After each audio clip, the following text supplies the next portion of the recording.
Oo, si Pina. Anong ginagawa mo rito sa banyo? Bakit ka pumasok? Nakita mong naliligo ako. Pasensya na po sir, hindi ko po alam na naliligo ka pala. Pasensya na ho talaga ha, hindi ko po sinasadya. Huwag po kayo mag-alala, wala naman ho ako nakita eh.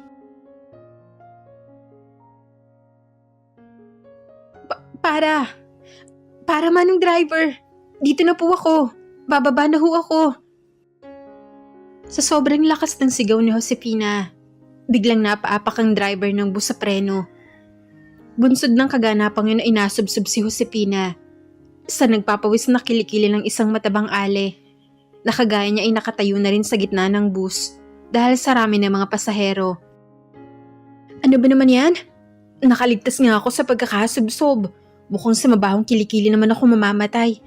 Ay naku, pag minamalas ka nga naman no. Sambit ni Josefina sa kanyang sarili habang bakas ang pang-aasim sa kanyang mukha na animoy nakakain ng isang buong kalamansi. Diring-diri siya sa nangyari habang nagmamadaling pumapanaog ng bus. Sa wakas, nandito na rin ako sa Maynila. Nandito na ako sa lugar na dati ay sa pangarap ko lang napupuntahan.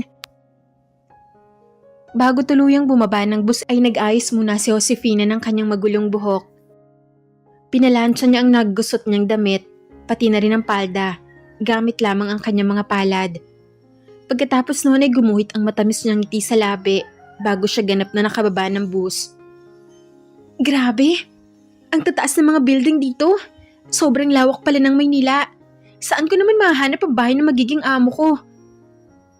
Tura ni Josefina sa kanyang sarili habang binabasa niya ang address na kanyang amo na nakasulat lamang sa munting papel.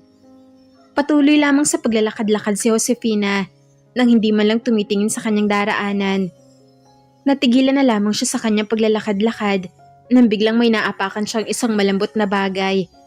Dahan-dahan niyang tinungo ang kanyang tingin at laking gulat niya nang makumpirma na dumi pala ang kanyang naapakan. Ano ba naman to? Kanino bang dumi to? Sinong dumumi rito? Napunta kay Josefina ang atensyon ng mga tao. Inilibot niya ang kanyang tingin sa paligid upang alamin kung may aamin ba na sala rin sa pagtatanim ng dumi sa lugar na yon. Hanggang sa nakita ni Josefina ang isang mamahaling aso na may pagkakakulay ginto. May tali ito sa leeg at hawak naman na may-ari ang tali na yon. Hindi ko to pwedeng palampasin. Kailangan pagbayaran niyang pamumuwisyo ng aso niya sa akin. Hinabol ni Josefina ang lalaking may hila-hilang aso. Hoy! Hoy, lalaki! Sigaw ni Josefina, ngunit hindi siya pinansin ng lalaki. Dahil doon, napilitan ang dalaga na tanggalin ang kanyang sapatos na may bahid na dumi ng aso. Walang pag-aalinlangan niyang ibinato yun sa lalaki. Dahil sa pangyayaring yon, ay huminto ang binata sa paglalakad at saka dahan-dahang lumingon sa direksyon na kinaroroonan ni Josefina. Para bang tumigil ang mundo ni Josefina nang mabanaag niya ang maamong mukha ng lalaki. Bukod kasi sa matangkad ito, ay hindi rin maikakaila na may nakabubuhay babae itong itsura. Nakakauhaw ang mga labi, naninindak ang pares ng mga mata. May matangos din na ilong na talaga namang bumagay sa kurba ng mga kilay nito. Ang bawat galaw at ekspresyon ng lalaki ay para bang nangungusap na nagiging dahilan upang maparalisa ang kanina lamang ay agresibong si Josefina. Anak nang, sino ka ba? Saan ka ba humugot ng lakas ng loob para batuhin ako? Kung isa kang pulube, etong 1,000. Bumili ka ng kausap mo. Biglang nanumbalik sa tamang wisyo si Josefina nang marinig niya kung gaano kasuplado ang tinig na yon. Kung kanina lamang ay hulog na hulog siya sa wangas ng lalaki. Sa isang iglap lamang ay napalitan agad ng ines ang pakiramdam na yon. Aba, sa'yo na yung 1,000 mo. Ikaw pa talaga tong may ganang magtapang-tapangan ngayon, ha? Ay ang aso mo nga itong tae ng tae kung saan-saan eh. Maya-maya lamang ay biglang nasinghot ng lalaki ang mabahong amoy hanggang sa natuklasan ng kanyang aso na may dumi palang nakadikit sa likuran ng lalaki. Dahil yun sa ginawang pagbato ni Josefina ng kanyang sapatos. Kaagad na hinubad ng lalaki ang kanyang damit sa harap mismo ni Josefina. Bunsod ng kaganapang yon, ay napalunok na lamang si Josefina ng sarili niyang laway. Paano ba naman kasi? Harapan niyang nasilayan na magandang hulma ng katawan nito. Nakakasabik ang hubog ng dibdib nito at nagtataglay rin ang lalaki ng 6 packs of abs na talaga namang bumihig kay Josefina. Ang halay mo naman? Akala mo ba magandang tingnan? Yun na lamang ang nasabi ng dalaga at saka siya napatalikod. Sa kanyang pagtalikod ay nagpatuloy ang lalaki sa pag-alis. Sa kabilang banda, tinangay naman ng aso nito ang isang pares ng sapatos ni Josefina. Nang lumingon na si Josefina, ay nakita niya na sumakay sa kotse ang lalaki. Ganoon din ang aso nito habang tangay-tangay isang pares ng sapatos ng dalaga. Ang sapatos ko! Teka lang! Ibalik niyo ang sapatos ko! Mangayak-ngayak si Josefina habang hinahabol niya ang paglayo ng kotse ng lalaki. Anong pilit man ang gawin niyang paghabol sa sasakyan ay malabo niya itong naabutan. Natagpuan na lamang ni Josefina ang kanyang sarili. Napaika-ikang naglalakad sa kalye. Pinagtitinginan siya ng mga taong nakakasalubong niya dahil bukod sa isa na lang ang suot niyang sapatos. Magulo na rin ang kanyang buhok. Hindi naman pala talaga maganda rito sa Maynila. Gusto ko nang umuwi sa probinsya. Ayoko na rito. Parang masisiraan na ng bait si Josefina dahil sa mga nangyayari sa kanya. Kung minsan nga ay nagtatakbuhan ng mga batang nakakakita sa kanya dahil sa akalang baliw si Josefina at nananakit. Hindi na lamang pinansin ni Josefina ang mga bata. Ang tanging nasa isip niya ng mga oras na yon ay ang mahanap ang bahay na magiging amo niya. Hindi na naman nagtagal pa ay nahanap na rin ang address na kanina niya pa hinahagilap. Diyos ko, eto na ba ang mansyon na pagtatrabahunan ko?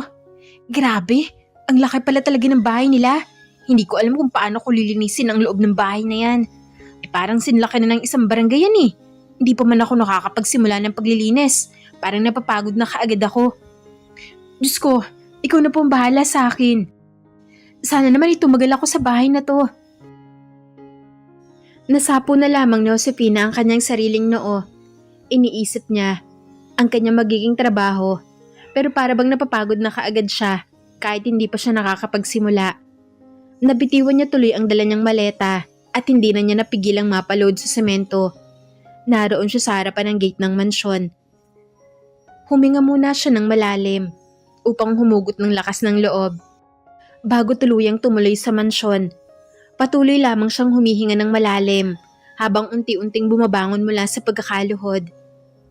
Itinaas niya ang kanyang maleta at muling tumingin sa malaki at marangyang mansyon na tila humaharang sa kanyang mga pangarap. Nang mapakapit na si Josefina sa gate ng mansyon, nakita niya ang pagdating ng isang matandang babae. Pinagbuksan nito si Josefina. Halika, pumasok ka. Ikaw ba si Josefina? Ako nga pala si Manang Petra. Tagapagbantay rito sa mansyon. Halika, ipapakilala kita sa iyong amo. Tila bumusmus na batang gutom na tumango si Josefina kay Manang Petra. Unang lapat pa lamang ng kanang paa ni Josefina sa loob ng mansyon. Hindi na niya naiwasan ang mamangha sa paligid ng marangyang bahay. Na mga sandaling yon, ay napalilibutan si Josefina ng mga bagay na noong oras nilang nakita. Kagaya na lamang ng mga mamahaling florera, mga kakaibang paintings at iba pa. Hindi akalain ni Josefina na makikita niya ang mga bagay na yon dahil sa buong buhay niya, tanging sa mga magazine at TV niya lamang nakikita ang mga yon. Para bang tuluyan ng nabano si Josefina sa mga pambihirang disenyo ng mansyon. Ang bawat sulok ay puno ng mamahaling palamuti at ang mga kasangkapan na mistulang galing sa ibang bansa. Habang naglalakad si Josefina at Manang Petra, narinig niya ang isang boses ng lalaki. Kasunod nito ay ang tahol ng isang aso. Maya-maya lamang ay harapan na nasilayan ni Josefina si Marco, ang bilyonaryo at binatang magiging amo niya.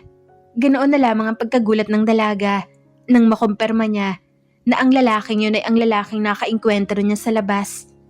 Nakumpirma niya yon, lalo na nang makita niya ang may pagkakulay ginto na aso nito. Ikaw ba si Josefina? Ang bagong kasambahay? Nakatitig ang bilyonaryo kay Josefina. Ang mga tingin nito ay nanunodyo, na tila ba tinitingnan niya lamang bilang isang kasangkapan si Josefina. Tinitigan nito ang dalaga ng paulit-ulit mula ulo hanggang paa. Tuloy, nakaramdam si Josefina ng pagkahiya. Bahagya niya pang itinatago ang marurumi niyang kuko sa paa na dala ng ginawa niyang paglalakad kanina para lang mahanap ang mansyon. Di ba ikaw yung babaeng masungit na bumato sa akin? Tama ba ako? Opo sir, ako nga po si Josefina. Ako rin po yung babaeng tinutukoy niyo. Tignan mo nga naman. Kapag minamalas ka nga naman, oh. Susundan at susundan ka ng kamalasan kahit sa bahay. Napakamot na lamang si Josefina sa kanyang batok dahil sa kahihiyan. Nag-aalala siya ng oras na yon dahil baka ay mapagalitan siya ni Marco at bawiin ito ang trabaho. Kaya naman agad nang humingi ng kapatawaran si Josefina. Pasensya na ho kayo sir, hindi ko po sinasadya nangyari kanina. Nilamon lang po ako ng galit ko dahil hindi ko naman po akalain na magulo. Mausok at maingay po pala rito sa Maynila. Hindi ko akalain marunong ka palang humingi ng tawad. Mabuti yan. Sige na. Pinapatawad na kita. Sana'y maging maayos ang pagtatrabaho mo rito. Josefina, ipinakikita ko ang buong pagtitiwala ko sa'yo. Kaya wag mo sana akong biguin. Opo sir, gagawin ko po ang lahat na makakaya ko. Hindi ko po kayo bibiguin. Pangako ho yan. Kung ganun, magsimula ka na. Labhan mo na mga to. Ibinato ni Marco kay Josefina ang kanyang damit na may dumi ng aso. Maya-maya lamang ay dumating ang aso ni Marco. Bit-bit naman ang sapatos ni Josefina. Siya nga pala. Idamay mo na rin tong sapatos mo. Sobrang baho eh. Baka kumalat pang virus ng sapatos mong yan sa buong mansyon. Napatango na lamang si Josefina at kinuha niya ang damit ni Marco at ang sapatos niya. Sinamahan ni Manang Petra si Josefina sa likod bahay patungo sa labahan. Pagkatapos noon ay inilibot ni Manang Petra si Josefina sa kabuuan ng mansyon para maging pamilyar ang dalaga sa kabuuan noon. Habang ipinapakita ni Manang Petra ang iba't ibang bahagi ng mansyon, hindi maiwasan ni Josefina na mapansin ang pagiging mabait at pagiging mapagbigay ng mga tao roon. Ngunit si Marco ay tila mayroong misteryoso at malamig na aura na naiiba sa lahat. Dinala na rin ni Manang Petra si Josefina sa magiging kwarto nito. Ang laki naman yata ng kwartong to para sa akin. Sinlaki na ito ng bahay namin sa Negros eh. Sigurado ka ba Manang na ako lang ang mag-isang matutulog rito? Ayaw mo ba? Kung gusto mo, doon ka matulog sa bahay ng aso. Mas maliit yun. Etong si Manang naman, hindi na mabiro oh. Binibiro lang kita iha. Ang totoo niyan, lahat ng mga kasambahay rito ay may sariling mga kwarto. Kahit ang mga gwardya ay may kanya-kanyang silid din. Sa laki ng mansyon, hindi ka gulat-gulat kung may ganito kakalaking kwarto. Sige na, ayusin mo na yung mga gamit mo. Magpahinga ka na dahil bukas na bukas din mismo ay sigurado akong mapapalaban ka na sa trabaho. Kinagabihan, habang nag-aayos ng kanyang kwarto, hindi maiwasan ni Josefina na mapaisip kung ano ang mga susunod na mangyayari. Ngunit sa kabila ng lahat ng kanyang kaba at takot, naroon pa rin ang pag-asa na balang araw ay makikita niya ang tunay na pagkatao ni Marco at marahil isang bagay na higit pa sa pagkatao nito. Isang araw, maagang nagising si Josefina. Kaagad siyang pumunta kay Manang Petra upang alamin ang mga kinakailangan niyang gawin. Magandang umaga ho, Manang. Ano po ba mga kailangan kong gawin ngayon? Josefina, tama lang at dumating ka. May listahan na ako ng mga gawain na dapat mong tapusin ngayon. Kaagad na ibinigay ni Manang Petra ang listahan at agad naman itong binabasa ni Josefina. Habang binabasa niya, unti-unting lumalaki ang kanyang mga mata dahil sa gulat. Hindi siya makapaniwala sa rami ng mga gawain na kailangan matapos sa loob lamang ng isang araw. Manang, grabe naman ho. Parang hindi ko yata kakayanin lahat ng to. Hindi ho ba pwedeng hatiin na lang natin ang mga gawain? Napaawang ang bibig ni Josefina habang tinitingnan niya si Manang Petra. Huwag ka mag-alala, Josefina. Kung tutulungan mo ang sarili mo at kung tututukan mo ang iyong trabaho, kakayanin mo yan. Ganyan din naman ako noong una pa lang ako rito sa mansyon. Pero tingnan mo ako ngayon. Kinakaya ko ng mga gawain na inakala kong hindi ko magagawa noon. Kinaya ko. Ikaw pa kaya? Napabuntong hininga na lamang si Josefina. Muli siyang napatitig sa listahan ng mga gawain niya at binasa ang ilan sa mga ito. Dali ng kape si Sir Marco, laban ng mga gamit niya, linisin ang kwarto niya, pakainin at paliguan ang alaga niyang aso na si Maximus. Wow, parang mahirap yata manang to ah. Josefina, lahat ng yan ay kakayanin mo. May tiwala ako sa'yo. Magsimula ka sa mga pinakamadaling gawain. Kapag natapos mo na, mas madali mo na rin matatapos sa mga susunod pa mga gawain. Una mo nang gawin ang paghatid ng kape kay Sir Marco sa kwarto niya habang maaga pa. Mabilis naman na nagtungo si Josefina sa kusina upang magtimpla ng kape. Siniguro niya na magiging masarap ang pagtitimpla niya ng kape para hanap-hanapin ni Marco ang timpla niya. Hindi rin nagtagal ay natapos na ni Josefina ang pagtitimpla niya ng kape. Okay na to. Sure ako nga hanap-hanapin ni Sir Marco ang timpla ng kape ko. Habang binabaybay ni Josefina ang hagdanan patungo sa kwarto ni Marco, ramdam niyang bumibilis ang kabog ng kanyang puso dahil sa kaba. Hindi siya sigurado kung bakit, pero ang presensya ni Marco ay may kakaibang epekto sa kanya. Tila ba nakakaramdam siya ng takot, ngunit kasabay ng takot ay isang lihim na saya. Dahil sa wakas ay makikita niya na rin ang loob ng kwarto ni Marco. Nang makarating si Josefina sa pintuan ng kwarto, nag-aalangan siya at sandaling huminto. Huminga siya ng malalim upang humugot ng lakas ng loob bago kumatok. Sir Marco? Kape ho! Aniya, ngunit wala siyang narinig na sagot mula kay Marco. Tinangka niyang suriin ang doorknob at napansin na hindi naman ito nakalak. Dahil dito, nagdesisyon si Josefina na pumasok na lang at ilagay ang kape sa loob ng kwarto. Pagbukas ng pinto, laking gulat ni Josefina nang biglang lumabas si Marco mula sa banyo. Hubot-hubad at katatapos lamang nitong maligo. Nanlaki ang mga mata ni Josefina at agad siyang napaatras. Hindi siya makapaniwala sa kanyang nakita. Dahil sa biglaang pangyayari, tila na paralisa at napako ang mga paa ni Josefina sa sahig. Nanatili na lamang na nakaawang ang kanyang bibig dahil sa tagpong yon. Si Marco naman ay nagtangkang magtakip ng katawan gamit ang tuwalya, ngunit huli na ang lahat. Nakita na siya ni Josefina. Mabilis nang tinago ang katawan sa likod ng pinto ng banyo at nagsalita ng mahina. Oo, Josefina! Anong ginagawa mo rito sa banyo? Bakit ka pumasok? Nakita mong naliligo ako. Nahuutal na sambitlan ni Marco, bakas ang gulat sa tono ng kanyang boses. Pasensya na po sir, hindi ko po alam na naliligo ka pala. Ang akala ko po kasi nasa labas ka, kaya pumasok na lang po ako dito sa loob para ihatid itong kape. Pasensya na ho talaga ha, hindi ko po sinasadya. Huwag po kayo mag-alala, wala naman ho ako nakita eh. Napayuko na lamang si Josefina nang itago ang pagkapahiya habang si Marco naman inaroon sa likod ng pintuan ng banyo. Mistulang bata na gulat sa nangyari. Agad na nakisuyo si Marco kay Josefina na iabot ang tuwalya na naroon sa kama. Taranta namang kinuha ni Josefina ang tuwalya. Nanginginig ang mga kamay ng dalaga habang iniaabot na kay Marco ang tuwalya. Nang makuha na ni Marco ang tuwalya, mabilis ang sinuong ang pagkakataon na itakip sa kanyang pang-ibabang katawan ang tuwalya at pagkatapos ay dali-dali niyang ibinihis ang isang maluwag na damit. Masakit yata ang ulo ko. Biglang sumakit ang ulo ko. Mabuti na lang, dinala mo ko ng kape. Wika ni Marco, sabay tapik sa ulo niya. Hindi niya magawang tumingin sa mga mata ni Josefina dahil nakaramdam siya ng pagkailang dahil sa nangyari.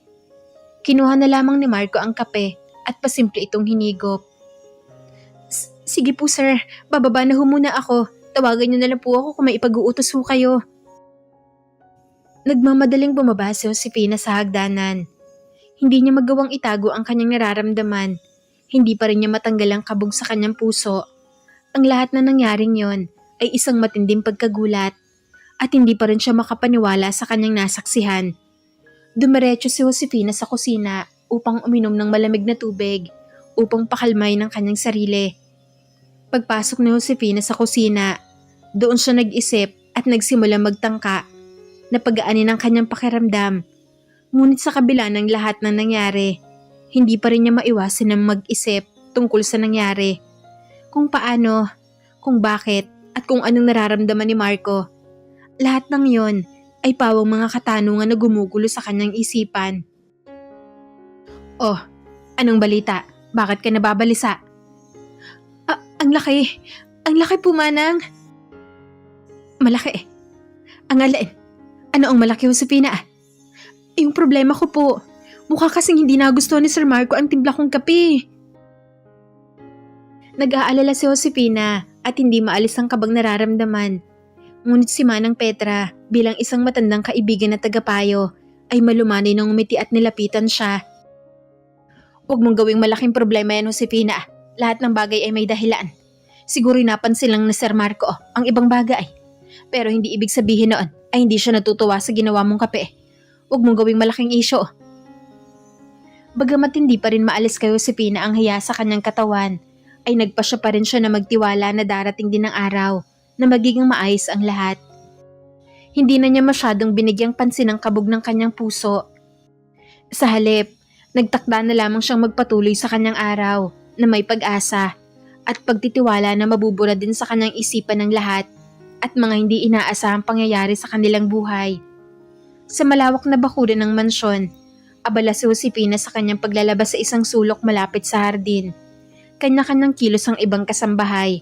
Ang ilan ay naglilinis sa loob ng bahay, habang si Manang Petra naman ay abala sa pag-aalaga ng mga halaman sa hardin. Tahimik at payapa ang paligid, maliban sa mga tunog ng tubig mula sa batya. Nang sandaling yon, ay sumisipol-sipol pa si Josefina habang sinasabon ng mga damit ni Marco, mga t-shirt, shorts, at syempre ang kanyang mga brief. Habang kinukusot ni Josefina ang isang puting panloob, hindi niya namalayan na unti-unting lumalakas ang ihip ng hangin. Mabilis ang piniga ang damit at isinalang sa sampayan. Sabay buntong hininga. Aba, parang may bagyo yata kahit tirik na tirik ang araw ah. Bulong ni Josefina sa kanyang sarili habang pinupunasan ang kanyang pawis sa noo. Sa hindi kalayuan naman, nakasilip mula sa damuhan na makulit na aso ni Marco, si Maximus. Isang golden retriever na mahilig ngumatngat ng kung ano-ano. Palagi nitong pinagtiritripan ng tsinelas ng mga kasambahay. Pero ang pinakapaborito niyang paglaruan ay ang mga panloob ni Marco. Kahit ilang beses na siyang sinaway, para bang mayroon yung mission sa buhay na sirain ang mga panloob ng kanyang amo. Habang abala si Josefina sa pagsasampay, isang malakas na ihip ng hangin ang biglang dumaan. Parang slow motion niyang nakita ang isang puting panloob ni Marco na unti-unting nakawala mula sa pagkakasipit nito sa sampayan. Napatigil siya at pilit itong hinabol. Pero huli na ang lahat, parang may pakpak ang puting panloob na agad lumipad papunta sa hardin. Nagsusumigaw si Josefina habang tumatakbo. Sakto namang nakatingala si Manang Petra, nakasalukuyan nagdidilig ng mga halaman, nang biglang bumagsak sa kanyang ulo ang lumilipad na panloob. Napahinto siya. Bumagsak ang tabo ng tubig na hawak niya at dahan-dahang hinipo ang bagay na dumapo sa kanyang ulo. Napaatras si Josefina. Pinipigil niya ang kanyang sarili sa pagtawa. Alam niyang hindi dapat siya matuwa, pero hindi niya maiwasan, lalo na nang makita niyang kinuha ni Manang Petra ang brief gamit ang dalawang daliri. Para bang isang maruming basahan kung hawakan ni Manang Petra ang panloob. Aba, sino naman ang nagpasabog ng panloob na ito sa loob ng hardin ko? Atungal ni Manang Petra. Bago pa man makasagot si Josefina, biglang sumulpot si Maximus, ang makulit na aso ni Marco mula sa likuran. Agad nitong inagaw ang panloob mula kay Manang Petra at tumakbo palayo na parang may hawak siyang tropeyo. Ay, Maximus! Huwag mo namang kagatin yan! Kahit anong pamimigil man ang gawin ni Josefina, ay binabaliwala lamang siya ng aso. Paano ba kasi? Tila naging masaya na masyado ang aso sa bagong laruan nito. Sa sobrang bilis ng mga pangyayari, nakarating na si Maximus sa gitna ng hardin. Kagat-kagat ng bibig nito ang brief ni Marco, habang masayang inuuga-uga ito na parang laruan. Sakto namang lumabas mula sa mansyon si Marco. Nag-iinat at walang kaalam-alam sa kaguluhan na nagaganap. Pagtingin niya sa hardin, bumungad sa kanya ang nakakatawang eksena. Si Manang Petra na galit, si Josefina na nanginginig sa tawa, at si Maximus na masayang inangat-ngat ang panloob sa gitna ng damuhan. Hoy! Maximus! Anong ginagawa mo? Sigaw ni Marco sa kanyang alagang aso habang nanlalaki ang kanyang mga mata. Lalo pag nagula si Maximus at mas lalong hinila ang panloob na parang laruan. Sa sobrang likot nito, biglang napunit ang panloob at nahati sa dalawa. Napalood si Marco habang sapu-sapu nito ang kanyang noo. Diyos ko, Maximus! Ano bang kasalanan ko sa'yo? Natawa ng malakas si Josefina. Halos mapahiga siya sa damuhan. Ay na Sir Marco, hindi na natin kailangang labahan. Total, sira na rin eh. Pabirong tura ni Josefina na halatang nagpipigil pa rin ang kanyang tawa. Sa kabilang banda naman ay napahawak sa baywang si Manang Petra at napapailing. Ang brief mo Marco, mas mukhang basahan na kaysa sa damit. Hinabol ni Marco si Maximus pero mabilis itong tumakbo papunta sa kabilang bahagi ng hardin. Hawak pa rin ang peraso ng kanyang panloob. Maximus, ibalik mo yan! Hindi yan laruan! Ngunit tila hindi pinapansin ng aso si Marco. Masaya itong dumiretso sa isang gilid ng hardin at ibinoon ang natirang bahagi ng panloob sa lupa. Parang isang tunay na kayamanang dapat na itago. Hindi na nakatiis si Manang Petra at napatawa na rin. Hay nako Marco, kung ako sa'yo, magpabili ka na lang ng bago. Mukhang masaya si Maximus sa paborito niyang laruan. Habang hawak-hawak pa rin ang kanyang noo, napabuntong hininga na lamang si Marco. Josefina, sa susunod, doblen mong sipit ng brief ko ha. Bago pa tuluyang maging laruan ni Maximus ang buong koleksyon ko ng brief. Huwag ka mag-alala Sir Marco. Sa susunod ay hindi lang sipit ang ipapang-ipit ko sa brief mo. Lalagyan ko na rin ng padlock. Natatawang sambitlan ni Josefina na sinabayan naman ng humahagalpak na tawa ni Manang Petra. Sabay-sabay na natawa ang dalawa habang si Maximus ay masaya pa rin naglalaro sa damuhan. Sa kabilang banda naman ay pagod na pumasok ulit si Marco sa loob ng mansyon. Simula noon, tuwing makikita ni Marco si Maximus, hindi na niya maiwasang mapailing. Ang alaga na kasing aso ay para ng kontrabida sa buhay niya, pero kahit ganoon, mahal pa rin niya ito. Nang matapos na ni Josefina ang kanyang paglalaba, nagwalis naman siya sa harap ng mansyon. Hindi niya namamalayan si Maximus, ang makulit na golden retriever ni Marco. Daan-daang lumalapit sa kanya ang aso.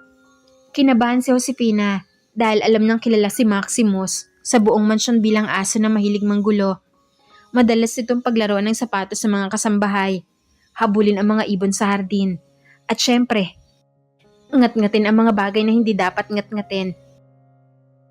Huwag mo akong tatargetan ngayon Maximus ha? Bulong ni Josefina habang patuloy na nagwawalis.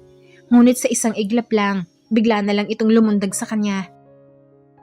Ano ba Maximus? Hindi ako laruan! Sunod-sunod ang sigaw ni Josefina habang iniiwasan ng aso. Pero masyadong mabilis si Maximus. Hinabol siya nito paikot-ikot sa hardin. Animoy isang batang sabik makipaglaro ang aso. Si Josefina naman ay sigaw lamang ng sigaw habang patakbong lumalayo sa aso. Sakto namang dumaan si Marco bitbitang isang baso ng juice mula sa kusina. Napaangat ang kilay niya nang makita niya tumatakbo si Josefina papalapit sa kanya. Ano kayang nangyayari sa babaeng yun? Nagulat na lamang si Marco nang biglang tumalon si Josefina sa kanya. Napakapit si Josefina kay Marco na parang isang sanggol na waribang takot na takot sa kulog. Mahigpit na napakapit sa leeg ni Marco ang dalaga. Dahil sa hindi inaasahan, muntik nang mabuwal si Marco at muntik na ring matapon ang juice na hawak niya. Ano ba Josefina? Sigaw ni Marco. Hindi niya alam kung matataw o magagalit ba siya kay Josefina. Bigla kasing nakaramdam ng dagitab si Marco nang masulyapan niya ang mukha ni Josefina.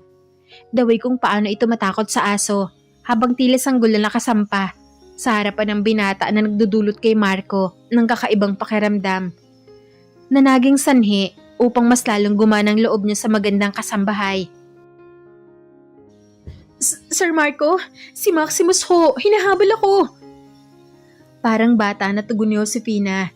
Nang oras na yon, ay mahigpit pa rin siya nakapulupot kay Marco. Napapatulala na lamang si Marco dahil sobrang lapit na ng mukha nila sa isa't isa. Samantala, ang asong si Maximus naman ay nakatayo lamang sa tabi. Nakatingin sa kanila at kumakawag-kawag ang buntot na para bang natutuwa sa eksena. Maximus, umayos ka. Sinaway ni Marco ang aso, ngunit halatang natatawa pa rin si Marco sa ikinikilos ni Josefina. Ikaw naman, Josefina. Parang ngayon mo lang naranasan habulin ng aso. Napanguso si Josefina habang nakayakap pa rin kay Marco. Kasi naman Sir Marco, ang likot-likot ng aso mo. Hindi na napigilan ni Marco ang tumawa. Hindi akalain ni Josefina na may nakauhumaling ng ngiti pala ang nagkukuble sa likod ng masungit na mukha ni Marco. Nang sandaling yon, ay nararamdaman na niyang nagiging magaan ang loob nila sa isa't isa. Sige na, bumaba ka na. Mukha na tayong ewan dito. Baka akalain naman ng Petra may romantic scene na nagaganap. Dahan-dahan namang bumaba si Josefina mula sa pagkakayakap kay Marco. Pero namumula ang kanyang pisngi. Hindi ako magwawalis sa labas habang nandyan ang aso mo. Tumawa na lamang muli si Marco at hinaplos ang ulo ng aso niya. Maximus, galingan mo pa. Mukhang effective ang mga ginagawa mo para mapalapit sa akin si Josefina. Bulong ni Marco sa aso. Nang sandaling yon, ay malalim na napaisip si Josefina kung ano ang sinabi ni Marco sa makulit nitong aso. Gayunpaman, binaliwala na lamang ni Josefina at mas minainam niyang magtungo sa loob ng mansyon dahil sa takot na baka ay habulin muli siya ng aso. Natapos ang nakakapagod na araw na yon. Dahil sa pagod, agad na nakaidlip si Josefina. Nang sumunod na araw, habang naglalakad-lakad si Marco sa hardin, ay napansin niyang tila matamlay ang kanyang alagang aso na si Maximus. Karaniwan itong masigla at puno ng enerhiya. Ngunit ngayon ay nakahiga lamang sa gilid ng damuhan, hingal na hingal at halos walang buhay. Maximus, anong nangyayari sa'yo? Baka sa mukha ni Marco ang labis ng pag-aalala. Mabilis itong nilapitan ng kanyang alaga. Nakita niya nagsusuka ito at nangihina. Tila may kung anong hindi magandang nakain. Nagpanik si Marco at hindi niya alam kung ano ang kanyang gagawin. Josefina, tulungan mo ako! Agad namang tumakbo si Josefina papalapit at nakita ang kalagayan ng aso. Naku, Sir Marco, mukhang nalason siya. Mabilis na sabi ni Josefina at agad na kumilos at hinaplos ang ulo ng aso. Kailangan nating kumilos agad bago mahuli ang lahat. Anong gagawin natin? Nang sandaling ito ay taranta na si Marco. Baka sa kanyang mukha ang matinding pag-aalala. Samantala, kalbado lamang si Josefina ng mga oras na yon. Kailangan ho natin palabasin ang lason sa katawan niya. Sambit ni Josefina. Mabilis siyang pumunta sa kusina upang kumuha ng asukal at activated charcoal. Bumalik siya kay Maximus at dahan-dahang pinakain ito ng asukal upang mabawasan ang epekto ng lason. Kailangan din natin siyang painumin ng tubig, Sir Marco, para hindi siya ma-dehydrate. Dahan-dahang ginagamot ni Josefina ang aso. Hindi mapigilan ni Marco ang humanga sa dalaga. Hindi lang pala ito magaling sa gawaing bahay, kundi pati na rin sa pag-aalaga ng mga hayop. Nakita niya may pagmamahal at pag-aaruga si Josefina, hindi lang sa tao, kundi pati na rin sa hayop. Kailangan ho nating imasahay ang kanyang tiyan para matulungan siyang mailabas ang anumang laso na nasa loob pa rin. Dagdag na Josefina, habang maraang hinihimas ang tiyan ni Maximus. Mas mabuti rin ho kung painumin natin siya ng diluted na gatas para makatulong sa kanyang sikmura. Sa kabila ng nerbiyos, sumunod si Marco sa bawat utos ni Josefina. Lumipas ang ilang minuto at unti-unting bumalik ang lakas ni Maximus. Huminto ito sa pagsusuka at sinimulang igalaw ang kanyang buntot, tanda ng pagbuti ng kanyang pakiramdam. Ay, salamat sa Diyos. Napabulong na lamang si Marco sa hangin habang nakatingala sa kalangitan. At sa sobrang tuwa ay niyakap niya na mahigpit si Josefina.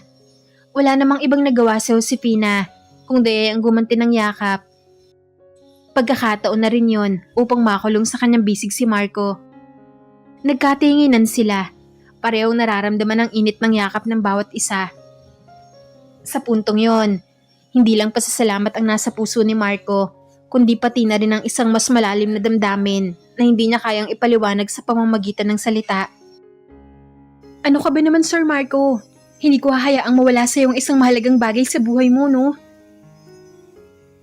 Tugon ni Josefina habang barahan niyang hinahaplos ang pisngi ni Marco. Dahan-dahang lumapit si Marco. Hindi niya inaalis ang tingin kay Josefina. Para bang sa pagkakataong yon, lalong tumibay ang koneksyon nila. Hindi lang ito isang pangkaraniwang araw.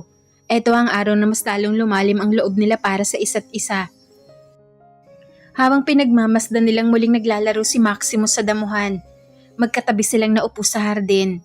Hindi na kailangang magsalita dahil sapat na ang presensya ng isa't isa upang maramdaman nila kung gaano nakalalim ang kanilang nararamdaman.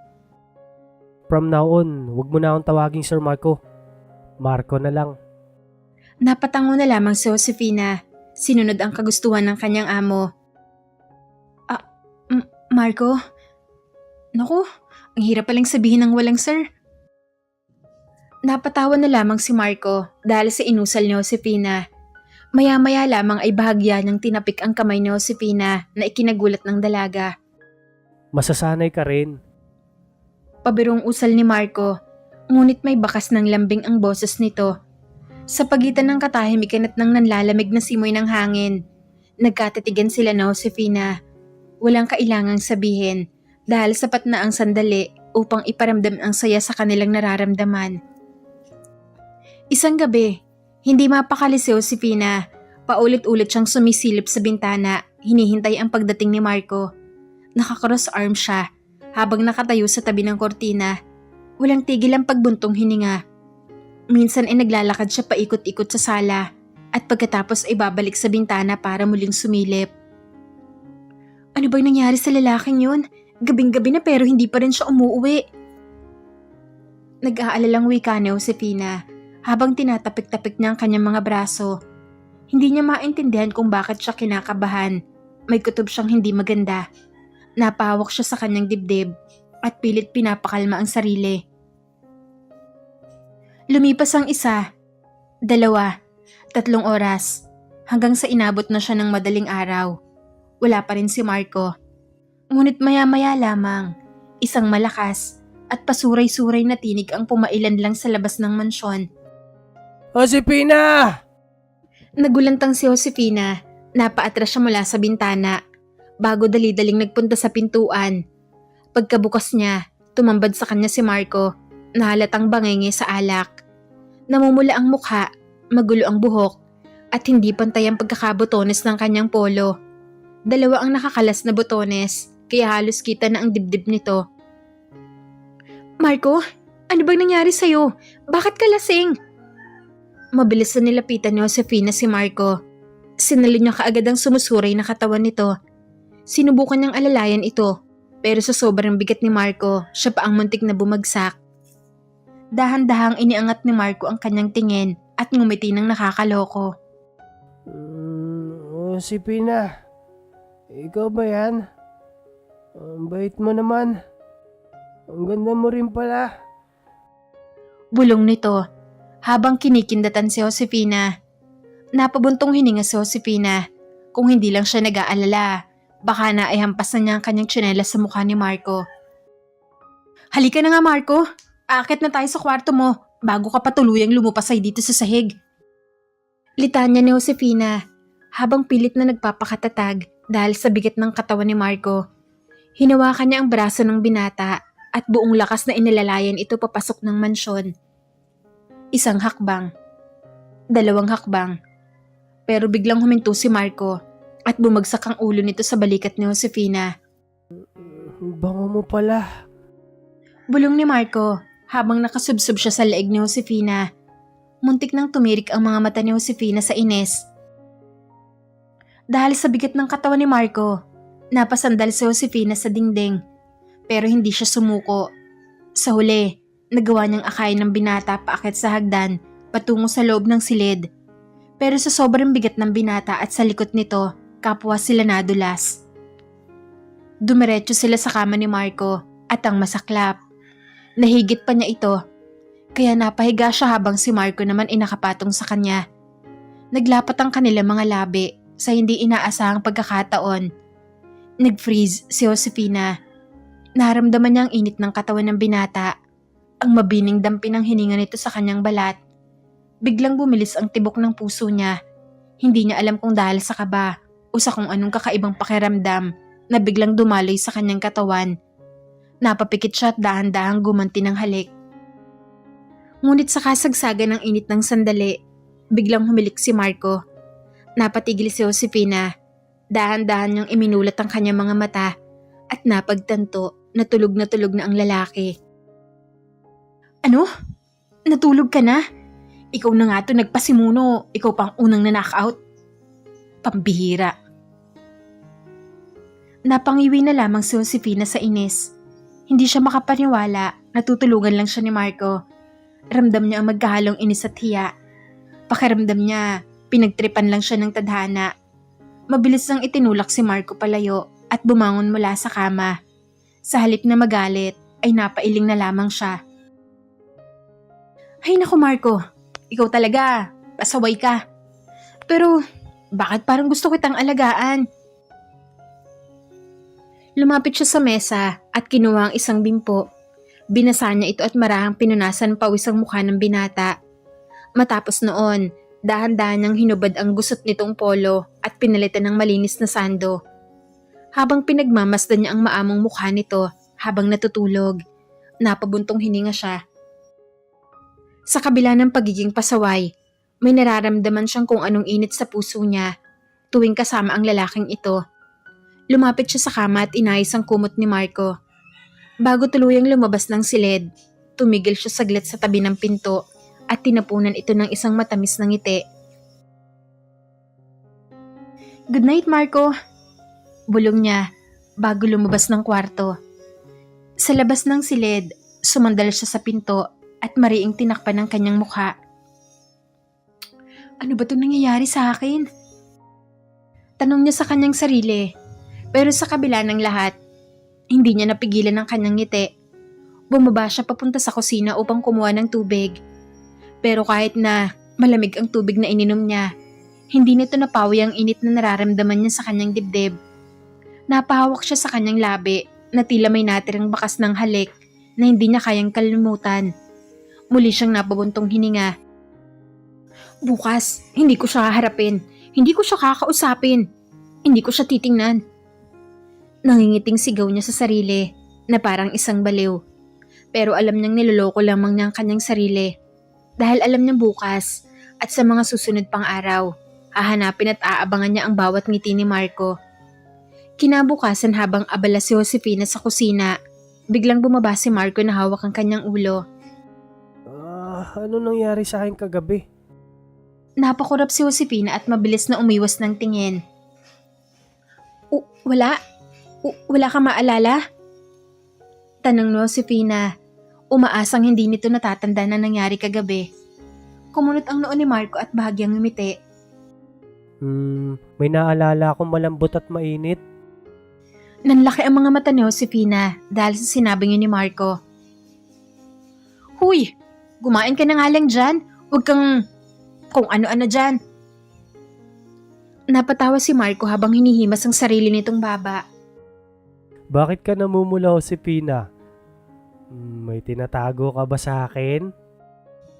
Nasamid si Josefina sa kape na iniinom at mabilis siyang tumalikod kay Marco. Hindi kita papansinin ng buong araw. Tandaan mo yan. Pero sa kabila ng inis ni Josefina, hindi niya napigilan ang ngiti sa kanyang labi. Hindi niya man aminin. Alam niyang may kakaibang simula sa pagitan nilang dalawa ni Marco.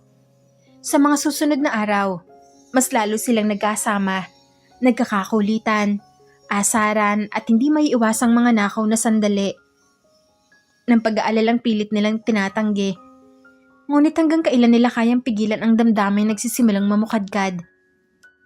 Kinabukasan, nagpaalam si Manang Petra na uuwi mula sa kanilang bahay dahil sa may emergency. Naiwan sina Marco at Josefina sa mansyon kasama ang ilang gwardya. Ngunit kahit may ibang tao, tanging si Josefina lamang ang madalas na nakakausap ni Marco. Isang araw, biglang nagkasakit si Marco. Sinat, ubo at matinding panghihina ang nararamdaman nito. Hindi mapakali si Josefina nang makita ang mahinang kalagayan ng binata. Agad nang tinawag ang doktor ni Marco upang suriin ito. Ngunit sinabi ng doktor na ito ay simpleng trangkaso lamang at kailangan lang ng sapat na pahinga at pag-aalaga. Pagkaalis ng doktor, agad na umaksyon si Josefina. Pinunasan niya ng malamig na bimpo ang noo ni Marco, pinakain ng lugaw at binantayan sa buong magdamag. Hindi siya lumayo ni isang saglit. Bantay sarado niya ang bawat kilos ng binata. Tuwing napapagalaw si Marco sa kanyang pagkakahiga, agad na inaayos ni Josefina ang kumot nito at hinahaplos ang buhok niya upang pakalmahin ito. Josefina, Ano? Gusto mo ba ng tubig? Lumapit si Josefina kay Marco habang may pag-aalalang tumingin sa mukha ng binata. Hinawakan ni Marco ang kamay ni Josefina. Mahina, ngunit may kasamang pagkapit na tila ayaw nitong pakawalan ang dalaga. huwag mo akong iiwanan. Natatakot akong mapalayo sa'yo. Natigilan si Josefina. Isang malalim na titig ang ibinigay sa kanya ni Marco, puno ng emosyon at hindi matitinag na damdamin. Josefina, mahal kita. Bulong ni Marco. Halos hindi naririnig, ngunit sapat upang magpatigil sa mundo ng dalaga. Napatigil si Josefina, hindi makapaniwala sa narinig. Ramdam niya ang mabilis na pagtibok ng kanyang puso. Sa pagkakataong yon, alam niyang hindi na niya kayang itago ang nararamdaman niya. Ang mga pagkakataong nag-aalala siya sa binata, ang hindi niya pagpapabaya rito, at ang hindi maipaliwanag na init sa kanyang puso tuwing magkasama sila. Ang lahat ng yun ay patunay na matagal na niyang minamahal si Marco. Dahan-dahan niyang hinawakan ang pisngi ng binata at marahang ngumiti. Sabi ko na nga ba, pasaway ka talaga Marco. Sa kabila ng panghihina ay napangiti si Marco. Oo, pasaway ako. Pero para lang sa'yo, Josefina. Napahagik-hik naman si Josefina at marahang hinaplos ang noo ng binata. Sige na, matulog ka na ulit. Ako ang bahala sa'yo. Sa unang pagkakataon, pakaramdam ni Josefina ay natagpuan na niya ang lugar kung saan siya nararapat. Ito ay ang sapiling ni Marco. Makalipas ang ilang araw, unti-unting bumuti ang pakiramdam nito. Sa bawat pagising niya, ang unang mukha na nakikita niya ay si Josefina, na abala sa pag-aalaga sa kanya. Sa tuwing inaabot ni Josefina ang gamot o pagkain kay Marco, napapansin ng binata na tila may kakaibang ningning sa mga mata nito. Isang ningning na hindi niya mawari kung guni-guni lamang o totoong pagmamahal. Isang umaga, habang gumaganda na ang pakiramdam ni Marco, naisipan nila magluto ng sabay sa kusina. Habang hinihiwa ni Josefina ang gulay, panay naman ang akbay ni Marco sa kanya. Marco, ayusin mo nga yan. Hindi tayo matatapos kung puro ka lang pang-aasar dyan. Kasi naman, ang ganda mo habang nagluluto. Bulong ni Marco sa tenga ni Josefina. Nang oras na yon ay namula si Josefina, ngunit nagkunwaring hindi apektado. Tumigil ka nga dyan, maghiwa ka na lang ng bawang. Sa kanilang pagtutulungan, nakapaghanda sila ng isang masarap na pagkain. Sabay silang kumain sa maliit na mesa sa kusina. Puno ng masasayang kwentuhan at panakaw na titigan. Sa bawat subo may kasamang tamis ng kanilang lumalalim na nararamdaman para sa isa't isa. Kinabukasan, naglalakad-lakad sila sa hardin at magkasamang namitas ng mga bulaklak. Sa isang pagkakataon, parehong umabot ang kanilang kamay sa iisang pulang rosas. Nang magtagpo ang kanilang mga daliri, hindi kaagad bumitiw si Marco. Josefina, hindi mo na kailangan magpanggap. Alam kong may nararamdaman ka rin para sa akin. Seryosong sabi ni Marco. Titig na titig siya kay Josefina ng sandaling yon. Hindi naman umiimik si Josefina, ngunit unti-unti siyang nilapitan ni Marco. Ramdam niya ang init ng hininga nito, habang dahan-dahang lumalapit ang labi nito sa kanya, hanggang sa tuluyan na naglapat ang kanilang mga labi na pinagtagpo ng isang halik na puno ng damdamin. Ang pagganti ni Josefina ng halik ay isang patunay lamang na tinatanggap niya ang pag-ibig ni Marco. Simula din ang araw na yon ay ganap na naging magkasintahan na sila. Isang gabi, natagpuan na lamang ng dalawa ang kanilang mga sarili na magkasama sa loob ng iisang silid. Magkadikit ang kanilang mga labi. Pinahihintulutan nilang hawakan ng isa't isa bilang tanda na sila ay ganap na magkasintahan. Isang hindi inaasahang pag-aangkinan sa isa't isa ang naganap. Isang pagsasamang puno ng pagmamahal at init ng damdamin. Kinabukasan, nagising si Josefina na nakayakap pa rin sa kanya si Marco. Dahan-dahan siyang tumingin sa mukha ng binata na noong mga sandaling yon ay mahimbing pa rin na natutulog. Hinaplos niyang pisngi nito at maraang hinalikan sa noo. Sa sandaling yon, napagtanto niyang hindi niya kayang mawala pa ito sa kanyang buhay. Nang magising si Marco, agad niyang inalayan ng matamis na ngiti si Josefina. Gusto ko itang makasama habang buhay. Wika ni Marco habang hinahaplos ang buhok ng dalaga. Napangiti si Josefina at marahang hinaplos ang pisngi ng binata. At gusto kitang alagaan habang buhay, Marco. Sa loob ng maraming araw at gabi, hindi na nila itinanggi ang kanilang nadarama. Lumalalim ang kanilang samahan. Mas maraming tawanan, haplos, halik at walang katapos sa mga pangako na hindi na sila maghihiwalay pa.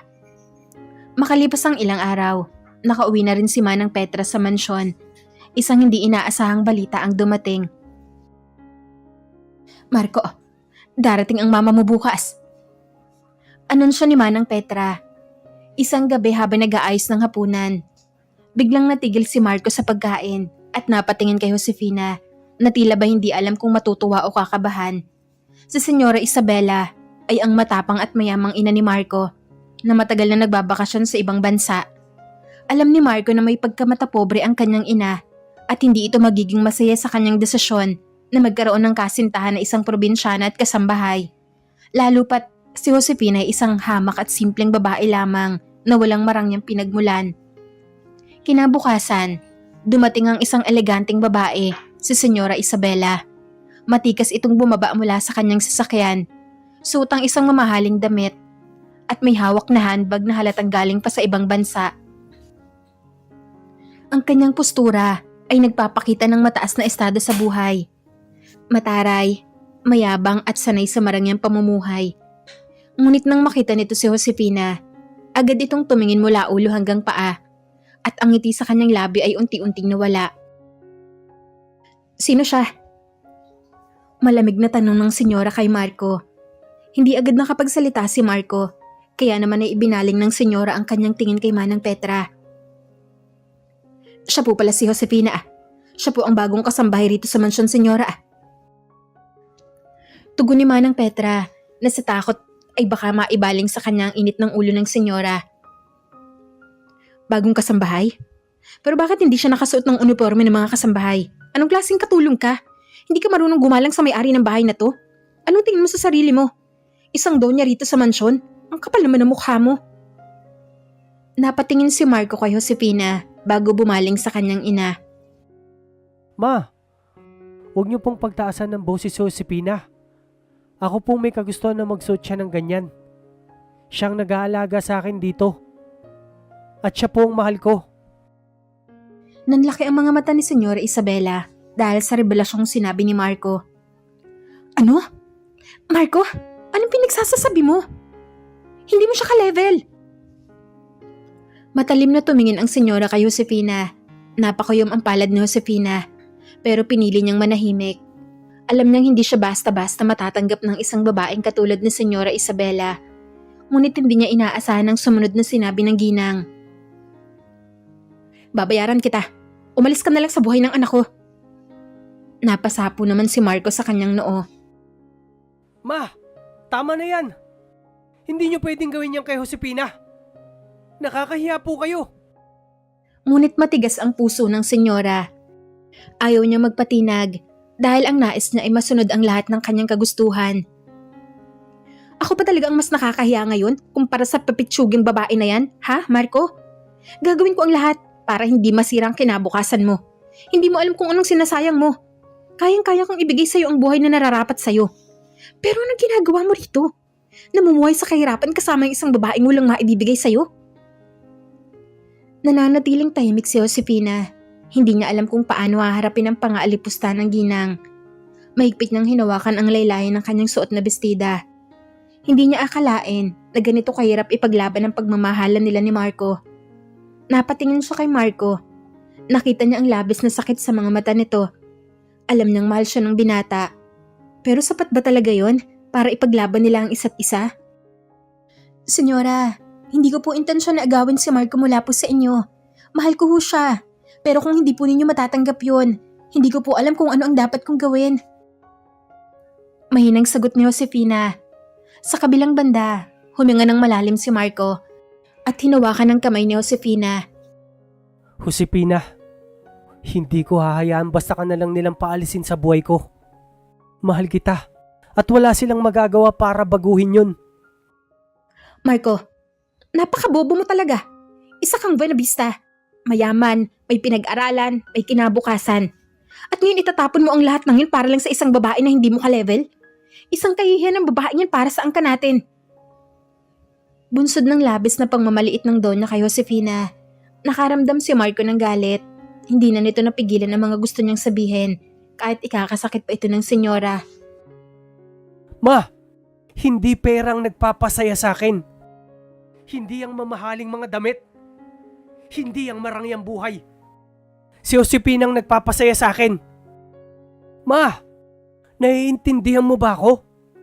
Hindi mo ako katulad na masyadong batas ang tingin sa sarili. To the point na hindi mo na namamalayan na inaapakan mo ng dignidad ng ibang tao. Nagpanting naman ang tenga ni Senyora Isabela. Kung ganon, pumili ka. Ako, na iyong pamilya, ang tunay na mundo. O siya, na wala namang maibibigay sa'yo kung hindi kahirapan. Biglang tumulo ang luha ni Josefina. Alam niyang napakahirap ng desisyon na ito para kay Marco. Hindi niya gustong sirain ang pamilya nito. Ngunit sa kabila ng sakit, hindi niya rin kayang talikuran ng kanilang pagmamahalan. Marco, mahal kita. Pero ayokong maging dahilan ng alitan ninyo ng pamilya mo. Kung sa tingin mo mas tama na sundin ang iyong ina, tatanggapin ko. Masakit man, pero hindi ko gustong ipilit ang sarili ko kung hindi ako kailanman matatanggap ng iyong ina. Napailing si Marco. Pahiwatig na hindi siya sumasang-ayon sa gustong mangyari ni Josefina. Hindi, Josefina. Hindi ko kayang mabuhay nang wala ka. Kahit ano pang sabihin ni Mama, ikaw ang pipiliin ko. Hindi naman makapaniwala sa Senyora Isabela sa kanyang narinig. Kung ganon, kalimutan mo ng pagiging isang Buenavista. Simula ngayon, wala ka nang mamanahing kayamanan mula sa akin. Bahala ka na sa buhay mo. Hindi nagdalawang isip si Marco na hindi man lang siya nakaramdam ng panghihinayang sa mga sinabi ng kanyang ina. Kung yan ang magiging kapalit ng pagmamahal ko kay Josefina, handa akong talikuran ng lahat. Gulat na gulat si Josefina. Hindi niya akalain na ganito siya kamahal ni Marco. Huwag kang mag-alala, Josefina. Basta magkasama tayo, makakahanap tayo ng paraan upang bumuo ng sarili nating buhay. Hindi ko kailangan ng yaman ng pamilya ko para maging masaya. Aniya, habang pinupunasan ang luha sa pisngi ng dalaga. Napangiti si Josefina sa kabila ng kanyang mga luha. Marco, mahal na mahal kita. Sa puntong yon, tumalikod si Senyora Isabela at naglakad palayo. Bumalik siya sa kanyang kotse at saka umalis. Alam niyang hindi na niya mababago ang isip ng kanyang anak. Ngunit sa kabila ng galit, may kirot din siyang nararamdaman. Hindi niya inaasahan na pipiliin ni Marco ang pag-ibig kaysa sa yaman. At sa unang pagkakataon, nakaramdam siya ng takot. Takot na baka tama ang anak niya na may mga bagay na hindi kayang bilhin ng pera. Habang lumalayo ang sasakyan ni Senyora Isabela, magkahawak kamay sina Marco at Josefina. Hindi nila alam kung ano ang naghihintay sa kanila sa hinaharap. Ngunit isa lang ang sigurado nila. Magkasama nila nga harapin ang mundo, anuman ang mangyari. Dahil sa pagnanais na lumayo sa gulo, nagpasya si Marco na pumunta muna sa isang bahay bakasyonan nila sa lugar na maraming taniman ng tubo. Habang nasa loob ng kotse, tahimik lamang si Josefina, nakadungaw sa bintana, habang pinagmamasdan ng mga punong mabilis na nalalampasan ng kotse na minamaneho ni Marco. Hindi niya akalain na ganito ang magiging takbo ng kanilang buhay. Iiwanan na marangyang mansyon ng mga Buenavista upang makalayo kay Senyora Isabela at magsimula ng bagong buhay kasama si Marco. Hindi niya rin alam kung saan sila patungo. Ngunit pinili niyang manahimik at magtiwala na lamang sa binata. Marco, saan ba tayo pupunta? Dala ng kuryosidad ay natanong niya si Marco matapos ang ilang minutong katahimikan. Ngumiti naman si Marco, ngunit hindi ka agad sumagot. Sa halip, hinawakan niya ang kamay ni Josefina at hinaplos ito. Basta magtiwala ka sa akin, Josefina. Hindi kita dadalin sa lugar na hindi mo magugustuhan. Napayuko si Josefina. Hindi niya alam kung bakit tila may misteryo sa kanilang destinasyon. Ngunit ayaw niyang questionin si Marco. Marahil, gusto lamang nitong bigyan siya ng sorpresa. Muli siyang tumingin sa labas ng bintana at doon niya napansin na tila papalayo na sila sa syudad. Unti-unting napapalitan ng malawak na bukirin ang mga gusali at ang simoy ng hangin ay nagiging masariwa. Hindi niya maiwasang makaramdam ng kaba, ngunit kasabay nito ay may kung anong kilig na bumalot sa kanyang puso. Paglipas ng ilang oras, tumigil sila sa isang maliit na rest stop.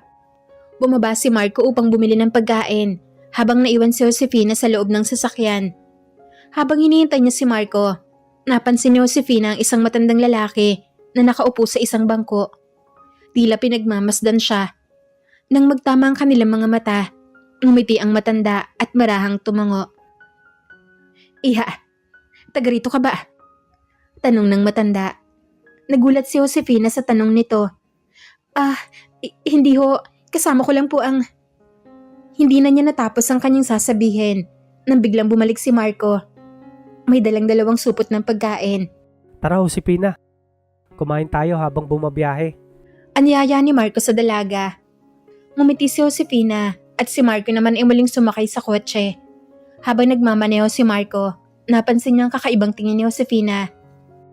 May problema ba, mahal ko? Wala naman, mahal ko. May nakausap lang ako matanda kanina. Nagtataka lang ako kung bakit niya ako tinanong kung taga rito raw ba ako. Napangiti si Marco dahil sa inusal ni Josefina. Baka nakita niya ang ganda mo at naisip niya matagal ka nang hindi umuwi sa lugar na to. Napakunot noo si Josefina at baka sa ekspresyon ng kanyang mukha ang pagkatuliro.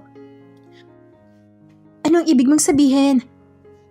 Ngumiti lamang si Marco at hindi na sumagot. Sa halip, itinuloy niya ang pagmamaneho.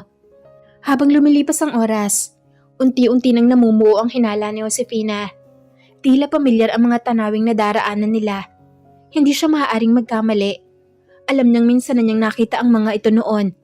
Ngunit bakit? Bakit siya dinadala ni Marco sa isang lugar na tila bahagi ng kanyang pagkatao?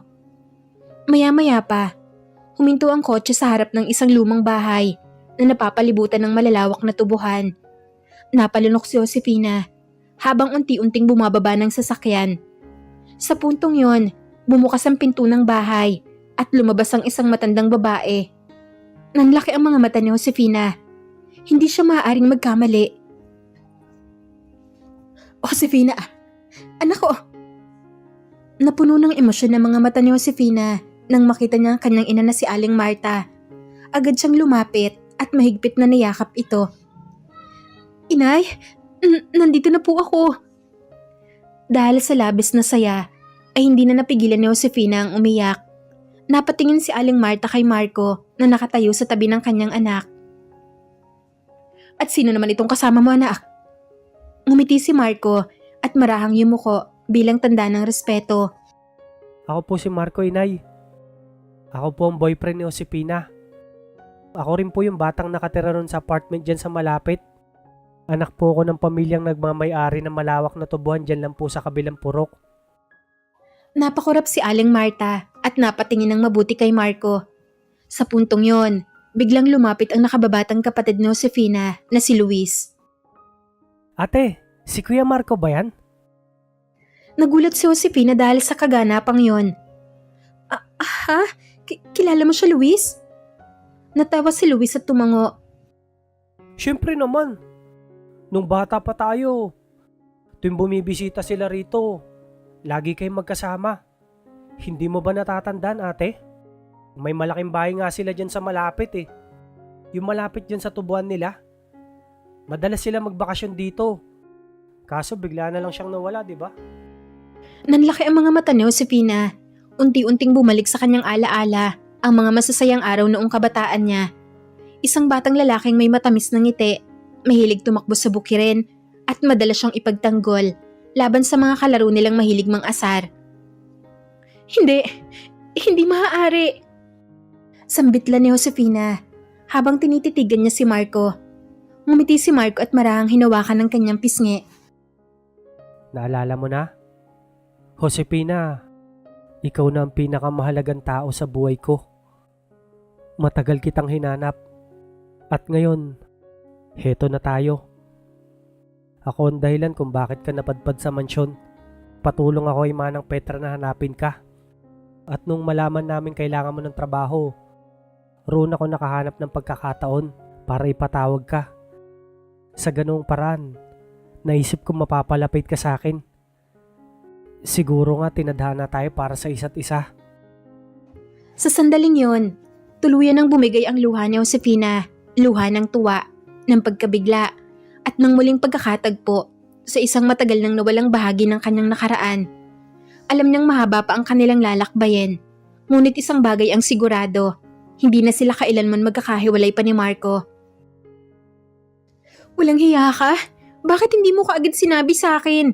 Hindi ko akalain na ikaw pala yung batang uhugi noon na bigla na lang akong iniwan dito sa Negros. Alam mo bang kinalimutan na kita? Kasi umalis ka na lang bigla nang hindi man lang nagpapaalam sa akin. Mapanakit kang kaibigan, bigla ka na lang nang iiwan. Pasensya na. Biglaan kasi ang nangyari. Inatake si Papa sa puso habang abala siya sa pagtatrabaho sa Maynila. Hindi na ako nakapagpaalam dahil biglaan kasi. Pero aminin mo, hindi na ako yung batang uhugi na nakilala mo. Nagpakawala ng kindat si Marco at saka siyang umuso kay Josefina. Oo na, ang laki ng pinagbago mo. Lalo kang gumwapo ngayon. Totoo ba yan? Hindi mo ba ako binibiro? Magiging boyfriend ba kita kung nagbibiro lamang ako? Nagkatitigan ang dalawa. Baka sa kanilang mga mata ang labis na tuwa at pagmamahalan. Sa kabilang banda, wala nang mas naging masaya pa sa pamilya ni Josefina dahil muli na naman nilang nakita ang kanilang anak mula sa matagal nitong pagsasakripisyo sa Maynila. Habang unti-unting lumulubog ang araw sa malawak na taniman ng tubo, magkahawa kamay sina Marco at Josefina. Naroon sila sa ilalim ng malaking puno ng mangga na dati ay ang paborito nilang tambayan noon. Handang harapin ang panibagong kabanata ng kanilang buhay sa lupang kinalakhan nila. Hindi kayang bilhin ng yaman ang tunay na pagmamahal. At sa lugar na ito, kung saan nagsimula ang lahat, magsisimula rin ang kanilang panghabang buhay na kwento. Habang magkahawa kamay sina Marco at Josefina, ramdam nila ang init ng pagmamahal na muling nabuhay mula sa kanilang nakaraan. Hindi nila akalain na sa kabila ng lahat ng pagsubok na pinagdaanan nila, babalik sila sa lugar kung saan sila unang nagkakilala. Sa Negros, sa malawak na tubuhan ng pamilya ni Marco. Habang nakaupo sila sa lumang duyan sa harap ng bahay, maraang hinaplos ni Marco ang kamay ni Josefina. Naalala mo ba nung bata pa tayo? Palagi kitang hinahatid sa ilog kapag gusto mong maligo. Lagi kitang pinoprotektahan nun laban sa mga batang mahilig mang-asar. Napangiti si Josefina. Ikaw pala yun? Ang batang matapang na hindi ako pinabayaan kahit kailan? Pero Marco, hindi ko inakala na ikaw talaga yun. Marahang inangat ni Marco ang kanyang kamay at itinama sa pisngi ni Josefina. Hindi ko inakala na ang munting prinsesa ng aking kabataan, siya yung magiging mahal ko hanggang sa aking paglaki.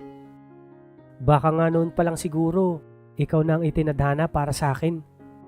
Wala nang makakapaghiwalay sa atin, Josefina. Kahit anong mangyari, ikaw ang pipiliin ko. At kahit anong mangyari, hinding-hindi kita iiwan. Muli nilang pinagmasdan ng isa't isa.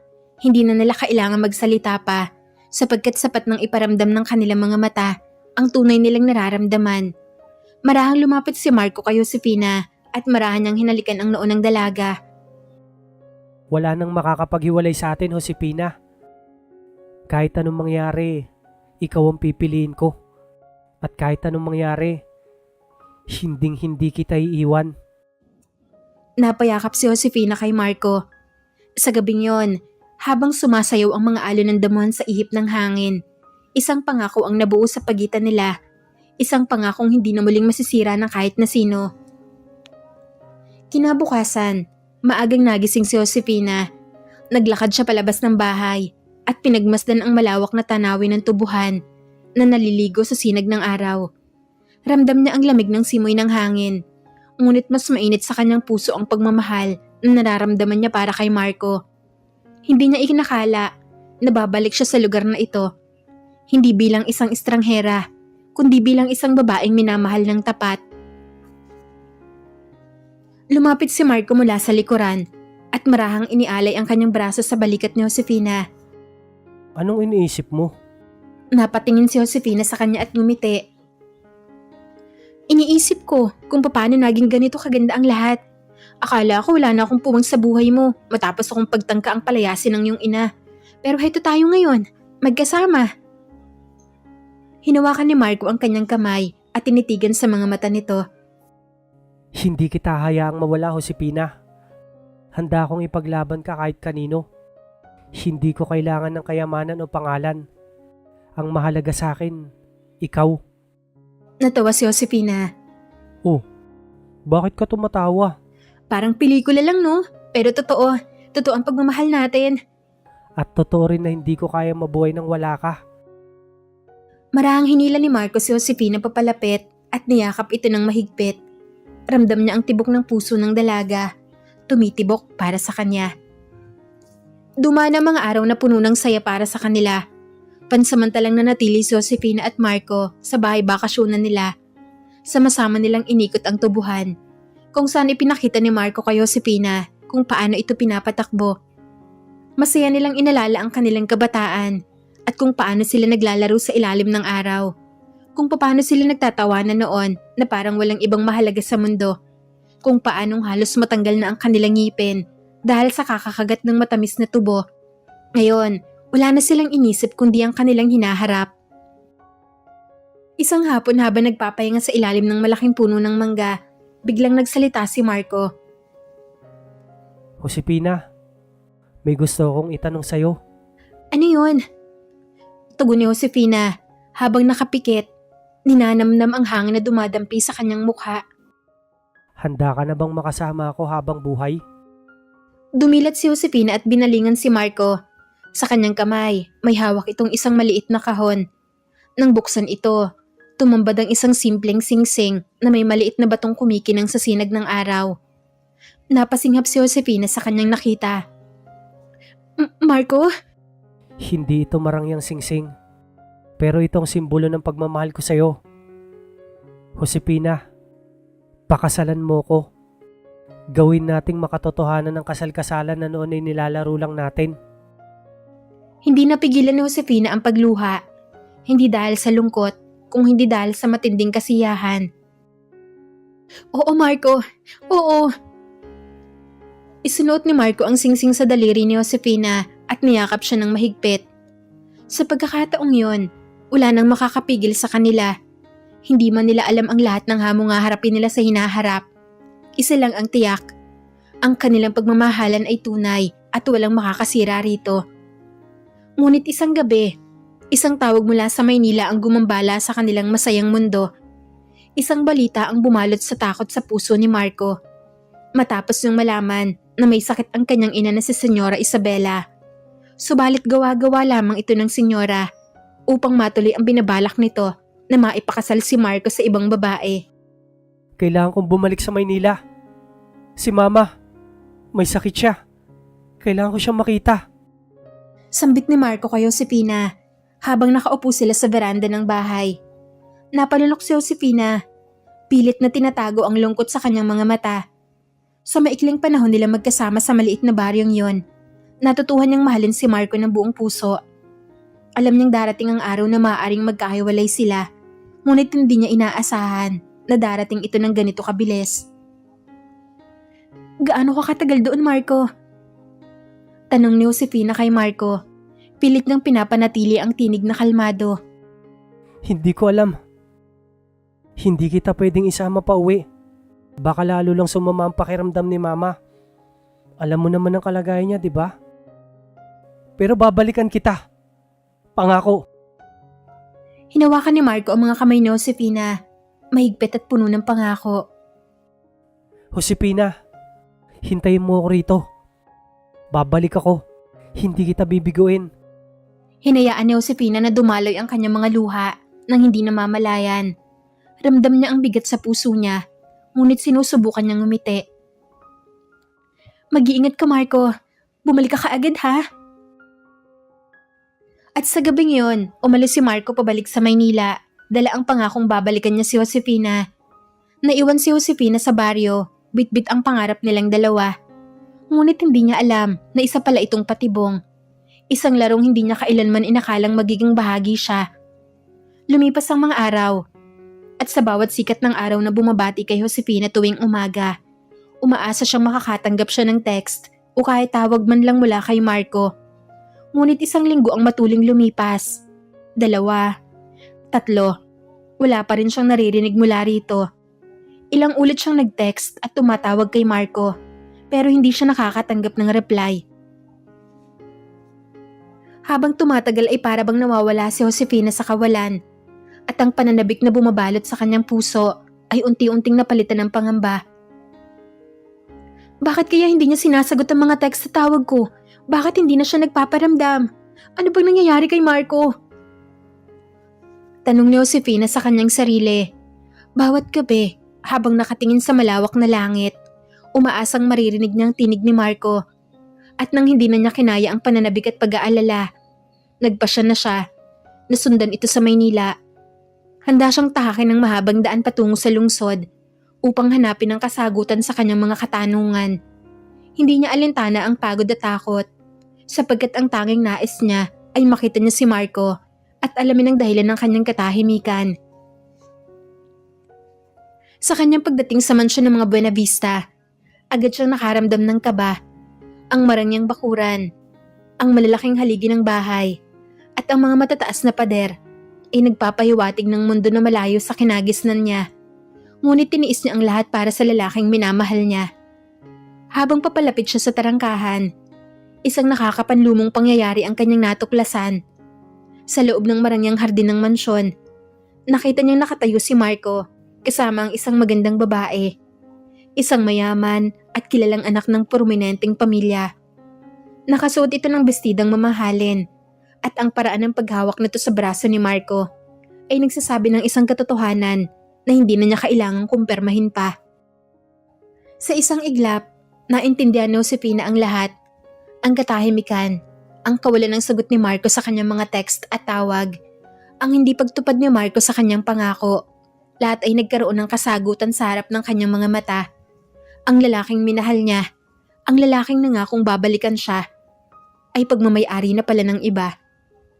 Hindi na niya kailangang lumapit pa. Hindi na niya kailangang magtanong.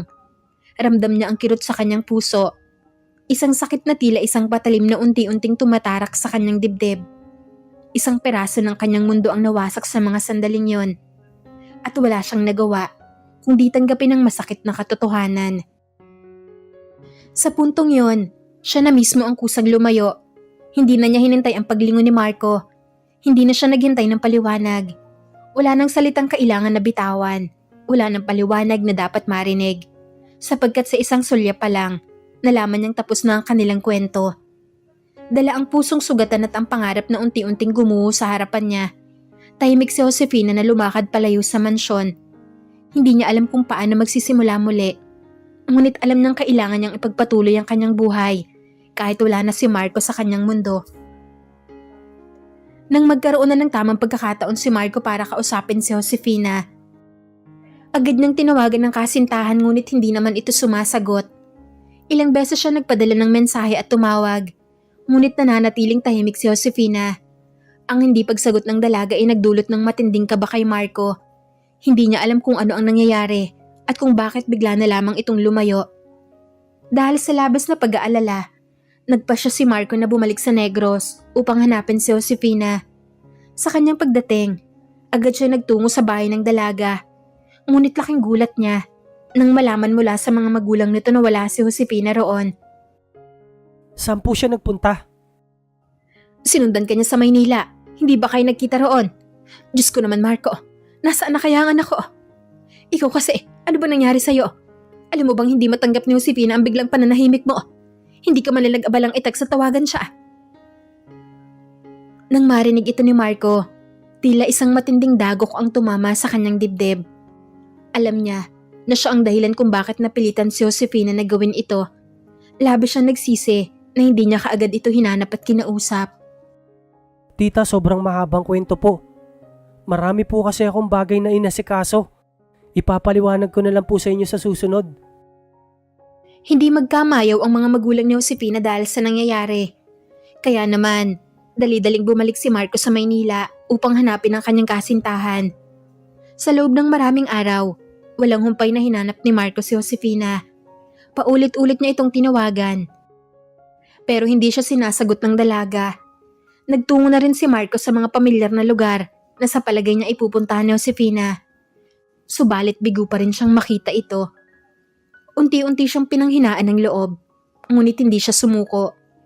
Isang araw, habang nakaupo siya sa loob ng kanyang sasakyan, bigla niyang naalala ang lugar na madalas nilang puntahan noon. Ang maliit na parke, malapit sa lumang coffee shop na paborito nila. Sa kanyang pagpunta roon, hindi niya inaasahang makikita niya si Josefina na nakaupo sa isang bench. Nakayuko at tila malalim ang iniisip. May hawak siyang isang papel at abala sa pagbabasa nito habang hindi namamalayan ng paligid. Nang sandaling yon, napuno ng emosyon si Marco. Mabilis siyang lumabas ng sasakyan at nagmamadaling lumapit kay Josefina. Ngunit bago pa siya makalapit, bigla na lang tumayo ang dalaga at naglakad patungo sa kalsada. Tila hindi napansin ni Josefina ang paparating na sasakyan. Josefina, tumigil ka! Sigaw ni Marco, ngunit huli na ang lahat. Isang malakas na busina ang narinig niya sa paligid. Mabilis na tumakbo si Marco patungo sa direksyon na kinaroroonan ni Josefina. Nagawa niyang sunggaban si Josefina. Sa isang iglap, isang malakas na preno ang kanilang narinig at naramdaman na lamang ni Marco ang mabilis na pagtigil ng sasakyan. Ilang pulgada lamang ang layo nito mula sa kanilang dalawa ni Josefina. Nanlaki ang kanilang mga mata nang makita ang sasakyan na muntika nang bumundol sa kanila.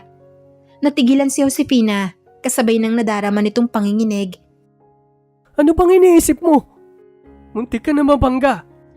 Singal ni Marco kay Josefina. Baka sa kanyang aksyon napuno ito ng pag-aalala. Mabilis na napuno ng galit si Josefina nang makita si Marco.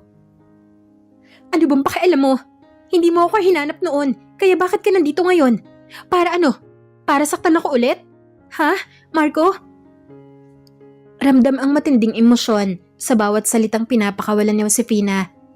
Napaatras tuloy si Marco. Tila nasaktan sa mga salitang binibitawan ni Josefina. Josefina, hindi mo naiintindihan. Hindi ko ginusto ang nangyari. Kailangan mo akong pakinggan. Ngunit hindi na siya pinakinggan pa ng dalaga. Biglang sumama ang pakiramdam ni Josefina. Napahawak siya sa kanyang ulo. Bigla na lamang nanlabo ang paningin niya at bago pa siya makapagsalita muli, tuluyan na siyang nawalan ng malay. Josefina! Anong nangyayari sa'yo? Agarang lumapit si Marco. Sinalo niya ang walang malay na katawan ng dalaga at agad na isinugod sa pinakamalapit na pagamutan. Sa loob ng ospital, hindi mapakali si Marco habang naghihintay ng balita mula sa doktor. Ilang minuto ang lumipas. Lumabas din ang doktor. Bitbit ang seryosong ekspresyon sa kanyang mukha. Mabuti na lang at naagapan siya. Pagod, stress at emotional na pagbagsak ang dahilan ng kanyang pagkahimatay. Ngunit may isang bagay na dapat ninyong malaman. Saad ng doktor, napalunok si Marco ng sarili niyang laway dahil sa nararamdaman niyang kaba. Buntis ang pasyente. Nanlaki ang mga mata ni Marco. Hindi siya makapaniwala sa kanyang narinig. Napatingin siya sa loob ng kwarto kung saan nakahiga ang dalaga. Sa sandaling yon, para bang bumaliktad ang mundo niya. Hindi niya alam kung paano siya magre-react. Kung matutuwa ba siya o kung lalo ba siyang kakabahan sa magiging reaksyon ni Josefina. Ilang oras pang matuling lumipas bago nagising ang dalaga. Dahan-dahan itong iminulat ang kanyang mga mata. At nang sandaling nakita niya si Marco sa tabi ng kama, agad ipinihit ni Josefina ang kanyang sarili na bumangon. Josefina, dahan-dahan lang. Mahinahong sabi ni Marco, ngunit hindi siya pinansin ng dalaga. Bakit ka ba nandito, Marco? Ayoko nang marinig ang mga paliwanag mo. Ayoko na! Huminga ng malalim si Marco at hinawakan ng kamay ni Josefina. Josefina, alam kong wala akong karapatang humingi ng tawad. Alam kong nasaktan kita. Pero kailangan mo malaman na mahal kita. At ngayon, hindi na lang ikaw ang iniisip ko, kundi pati ang anak natin. Napayoko si Josefina. Hindi niya alam kung paano niya haharapin ang lahat ng to. Mahal pa ba niya si Marco? Kaya pa ba niya magtiwala muli? Tahimik silang dalawa habang sa kanilang isipan naglalaro ang isang tanong. Kakayanin ba nilang buuin muli ang kanilang nasirang pagmamahalan? O tuluyan na sila magkakahiwalay kahit may sanggol na nag-uugnay na sa kanila? Habang nakaupo sa tabi ng kama ni Josefina, malalim na huminga si Marco. Alam niyang ito na ang tamang oras upang ipaliwanag ang lahat. Josefina, alam kong nasaktan kita. Alam kong nagduda ka. At hindi ko masisi ang nararamdaman mo. Panimula niya habang nakatitig sa mata ng kasintahan. Pero Josefina, hindi kita iniwan. Hindi kita kinalimutan. Kung tutuusin, araw-araw akong nasasabik at nangungulila sa'yo. Araw-araw kong hinahanap ang presensya mo. Napatingin si Josefina kay Marco, naghihintay lamang sa mga magiging paliwanag nito. Ang dahilan kung bakit hindi ako agad nakakasagot sa mga tawag at mensahe mo. Ayaw kong mag-alala kang masyado. Pinilit ako ng aking inang isalba ang aming negosyo. Pero ang hindi niya alam ay inaasikaso kong pagpapawalang bisa ng kasunduan ng arranged marriage. Noon pa man, ayaw ko na sa kasunduang yun. Hindi ko ginustong ipagkasundo ko sa babaeng hindi ko mahal. Nagulat si Josefina sa revelasyong ito. Hindi niya alam na may ganito palang sitwasyon si Marco. Ngunit kagaya ng paulit-ulit na sinasabi ko sa'yo, hindi ko kayang mawala ka, Josefina. Kaya ginawa ko ang lahat upang ipawalang bisa ang kasunduang yon. Naging abala ako sa pag-ayos ng mga papeles, sa pakikipag-usap sa mga abogado. Alam ko naman kasi nga hantay mo ko at kasabay ng lahat ng to. Josefina, gusto kitang sorpresahin. Inihanda ko ang magiging kasal natin. Ginagawa ko to hindi dahil sa kung anong obligasyon, kundi dahil mahal na mahal kita at gusto kitang makasama habang buhay. Baka sa mga mata ni Marco ang katotohanan kung gaano niya lubusang iniibig ng tunay si Josefina. Napuno ng emosyon ng mukha ni Josefina. Hindi siya makapaniwala sa kanyang mga narinig. Sa lahat ng kanyang hinanakit at pag-aakala, hindi niya naisip na ito pala ang dahilan ng pananahimik ni Marco. Napaluha siya at marahang hinawakan ng kamay ng kasintahan. Patawarin mo ako, Marco. Masyado akong nadala ng aking emosyon. Hindi kita binigyan ng pagkakataon na magpaliwanag. Hinaplos ni Marco ang pisngi ni Josefina at saka inalaya ng kasintahan ng matamis ng ngiti. Mahal ko, ang mahalaga ngayon, andito na tayo. Wala nang kahit anong makakapigil pa sa ating dalawa. Sa puntong yon, muling nanumbalik ang saya sa pagitan nila. Niyakap ni Marco si Josefina at sa yakap na yon, naramdaman nilang totoo ang pagmamahal na nag-uugnay sa kanila. Makaranang ilang araw, dinala ni Marco si Josefina sa mansyon ng kanilang pamilya. Sa pagkakataong ito, wala nang halong pangamba ang pagpasok ni Josefina sa marangyang tahanan ng mga Buenavista. Hindi nagtagal, ipinamalita ni Marco sa lahat ng kasambahay at kay Senyora Isabela ang magandang balita. Malapit na akong maging ama! Buong pagmamalaking anunsyo ni Marco, napaiyak sa tuwa si Senyora Isabela. Hindi ko akalain magiging ganito kasaya ang ating pamilya. Josefina, patawarin mo ako kung naging mahigpit ako noon. Pero masaya kung ikaw ang magiging kabahagi ng aming pamilya. Tuwang-tuwa rin ang lahat ng kasambahay. Ang dating malamig at mahigpit naman siya ng mga Buenavista ay napuno ng sigla at kasiyahan. At sa huli, dumating ang pinakahihintay na araw, ang kasal ni Marco at Josefina. Sa harap ng kanilang mga pamilya at kaibigan, nangako sila ng pagmamahal at katapatan sa isa't isa. Ang dating puno ng lungkot at pagsubok na pag-ibig ay nagtagumpay, pinagtibay ng kapatawaran na tunay na pagmamahalan.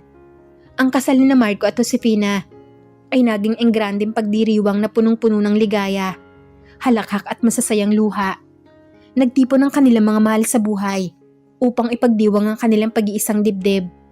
Sa gitna ng isang marangyang bulwagan na punong-puno ng bulaklak, isinumpa nila ang kanilang walang hanggang pagmamahalan sa isa't isa. Pagkalipas ng ilang buwan, mas lalo nang lumaki ang tiyan ni Josefina. Labis ang pangangalaga sa kanya ni Marco. Hindi siya hinayaang mapagod at tiniyak ni Marco na maibibigay niya kaagad kay Josefina ano man ang kailanganin nito. Sa tuwing mararamdaman nila ang sipa ng kanilang sanggol sa loob ng sinapupunan ni Josefina, hindi nila mapigilang mapangiti at mangarap para sa hinaharap ng kanilang anak. Bawat gabi, magkasabay nilang pinapakinggan ang pintig ng puso ng kanilang supling. Pinaplano ang magiging hinaharap o magandang kinabukasan ng bata. Hindi nagtagal, isinilang na ni Josefina ang isang malusog na sanggol na lalaki. Walang mapagsidlan ang tuwa ni Marco nang buhatin niya ang kanilang anak sa kanyang bisig. Sa puntong yon, naramdaman niyang ganap na ang kanyang buhay, kasama ang babaeng pinakamamahal niya at ang kanilang supling na bunga ng kanilang walang hanggan na pagmamahalan. Ang buong pamilya ay nagtipon-tipon upang ipagdiwang ang bagong miyembro ng kanilang pamilya na puno ng pagmamahal at kasiyahan ang buong mansyon. Sa paglipas ng panahon, nagkaroon ng mas matibay na ugnayan ng kanilang mga pamilya. Sa imbitasyon ni Marco, lumipat na sa mansyon ng mga Buenavista ang pamilya ni Josefina. Mainit silang tinanggap ni Senyora Isabela na ngayon ay lubos nang tinanggap si Josefina bilang bahagi ng kanilang pamilya. Naging masaya ang pinagsama na dalawang pamilya na dati nagmula sa magkaibang mundo, ngunit pinag-isa ng pagmamahalan ni Marco at Josefina. Naging masigla ang tahanan, puno ng tawanan, kwento at hindi matatawarang pagkakaisa. Hindi nagtagal, ipinagkatiwala ng pamilya Buenavista ang pangangasiwa ng kanilang ari-arian sa Negros sa pamilya ni Josefina. Dahil lumaki si Josefina sa simpleng pamumuhay at may malasakit sa kanilang lupain, naging maayos ang pamamahala ng kanyang pamilya. Sa kanilang pangangalaga, lalo pang umunlad ang mga asyenda at negosyo ng mga Buenavista at naging mas matibay ang relasyon ng dalawang pamilya. Dahil dito, mas naging maunlad ang kanilang komunidad at marami silang natutulungang mga magsasaka at manggagawa. Sa bawat araw na lumilipas, pinangahawakan ni Marco at Josefina ang kanilang pangako sa isa't isa. Ang kanilang tahanan ay napuno ng pagmamahalan at kasiyahan, at ang kanilang anak ay lumaki sa isang pamilya na puno ng pangunawa at pagmamahal. Hindi man maiwasan ang maliit na pagsubok, palagi naman sila nagtutulungan at sinisiguradong mananatili ang respeto at tiwala sa isa't isa. Sa kabila ng lahat ng pagsubok na dumaan sa kanilang buhay, pinutunayan nila na ang tunay na pag-ibig ay hindi sumusuko at palaging may puwang para sa kapatawaran at bagong simula.